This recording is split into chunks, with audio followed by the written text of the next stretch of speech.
जो आज मैं आपको खबर दिखाने जा रहा हूं उसकी भविष्यवाणी 2 दिन पहले ही हो गई थी।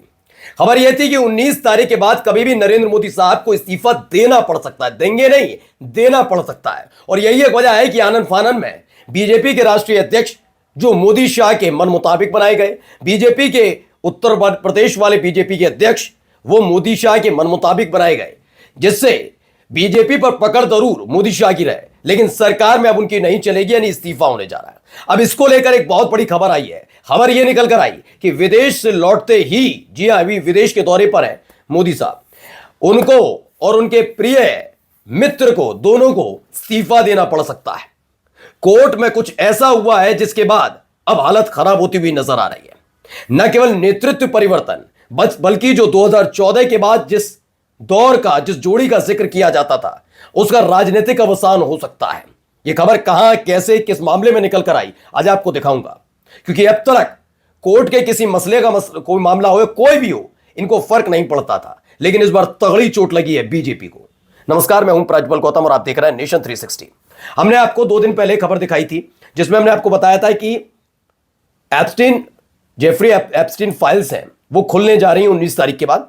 तो अमेरिका ही नहीं, अमेरिका के अलावा रशिया, इजराइल पर भी असर पड़ेगा, वहां पर राजनीतिक अस्थिरता आएगी, लेकिन उसका असर भारत पर भी पड़ेगा, क्योंकि सुब्रमण्यम स्वामी ने ऐसे ही कुछ दावे पहले भी किए।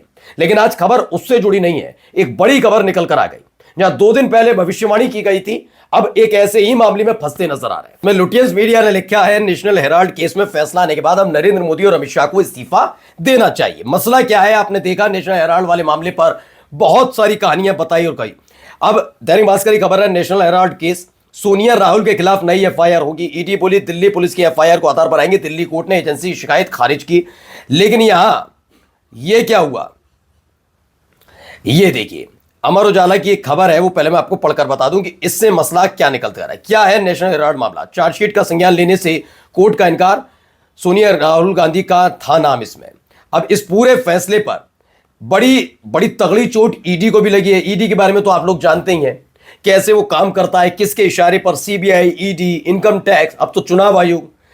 ये पूरा मसला जब कोर्ट में चल रहा है, वेन्यू कोर्ट में, वहां से आया। चार्जशीट पर कोर्ट की सुनवाई से इनकार कर दिया। नेशनल हेराल्ड केस में सोनिया राहुल गांधी को बड़ी राहत दे दी है। मसला क्या है, पहले थोड़ा मैं ये बताना जरूरी है, क्योंकि यहीं से खेल बिगड़ता नजर आएगा। जिनके इशारे पर ईडी ने यह सब किया, अब वही ईडी फंसती नजर आ रही है। 16 दिसंबर 2025 को नेशनल हेराल्ड से जुड़े मनी लॉन्ड्रिंग वाले मामले में राउज एवेन्यू कोर्ट ने ईडी की चार्जशीट दाखिल चार्जशीट पर सुनवाई करने से इनकार कर दिया। इस फैसले से राहुल गांधी और सोनिया गांधी को बड़ी राहत मिली है। कोर्ट ने कहा कि प्रवर्तन निदेशालय यानी ईडी चाहे तो जांच जारी रख सकती है, लेकिन कोर्ट सुनवाई नहीं कर रहा है। अब ऐसे में क्या कहा मल्लिकार्जुन खड़गे ने? उन्होंने कहा यह मुंह पर तमाचा पड़ने जैसा है, कैसे देश को गुमराह किया गया। अब नैतिकता क्या? मैंने कहा ना, इससे पहले आप जाकर देखिए, 2014 से पहले जब प्रधानमंत्री नहीं थे और प्रोजेक्ट किए जा रहे थे, भर भर का झूठ, 2G, जीजा जी, 5G, है ना? आपने कॉमनवेल्थ गेम वाले में सुना होगा। मुझे एक मामला बताइए जो नरेंद्र मोदी या अमित शाह ने उठाया हो 2013 से लेकर 2014 तक, जब प्रधानमंत्री नहीं बने वो नरेंद्र मोदी साहब, एक मामले में कोई बहुत बड़ी कार्रवाई हो गई हो? कुछ नहीं। रॉबर्ट वाड्रा वाला निकाल दिया, कुछ नहीं। उस पर चिल्ला पड़े थे, झल्ला पड़े थे। टीवी 9 का कार्यक्रम था, विनोद कापड़ी ने सवाल कर लिया था। बौखलाए गए थे बुरी तरह से अमित शाह, क्योंकि वो जानते थे उससे पहले जो बोले जा रहा था वो सारा का सारा हवा हवाई था। अब इस पर सवाल मत करो, इसीलिए उनकी हालत खराब हुई। अब देखिए यहां पर भी हालत खराब है। चलिए, मसला यही नहीं है। अब आता हूं मैं उसी भविष्यवाणी पर। याद ही है, मैंने भविष्यवाणी दिखाई थी, 19 दिसंबर को बदलेगा देश का प्रधानमंत्री। यह खबर हमने आपको दिखा दी थी। कांग्रेस नेता पृथ्वीराज चौहान के दावे से हलचल तेज।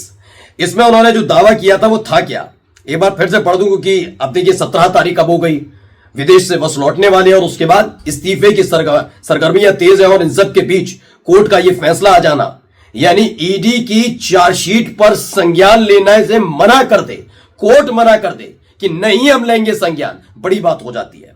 देखिए यहां पर क्या है, इन्होंने बताया था कि एप्स्टीन फाइल्स का जिक्र, पहले देखिए, उन्होंने बताया पृथ्वीराज चौहान ने अमेरिका में जेफरी एप्स्टीन फाइल्स का हवाला दिया। उन्होंने कहा कि इन फाइल्स के सामने आने से अमेरिका में भारी राजनीतिक तूफान खड़ा हो गया है।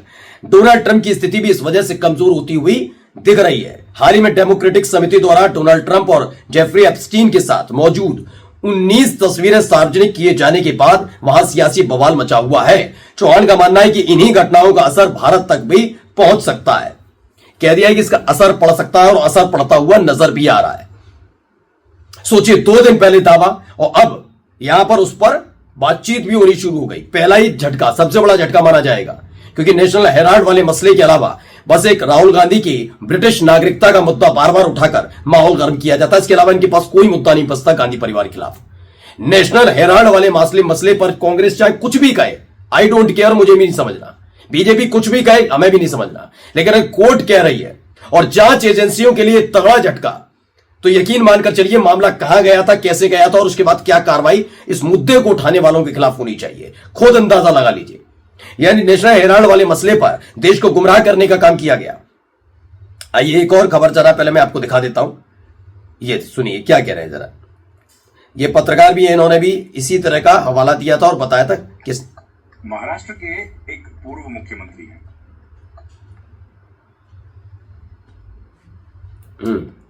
और प्राइम मिनिस्टर्स ऑफिस पीएमओ में कई साल मंत्री भी रहे।